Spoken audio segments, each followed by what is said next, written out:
How to hide online on WhatsApp. That's what I will show you in this video.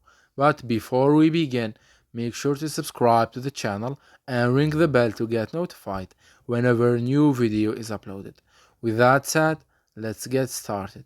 So go ahead and open up WhatsApp, and once you do that, you want to click on the three dots at the top right corner, then click on settings. And here you want to click on privacy, and then from the first section that says who can see my personal info, click on last seen and online. You will land on this page right here, from which you will see that there are two sections that we will use to hide your online status on WhatsApp. From the first section that says who can see my last seen, select the last option that says nobody.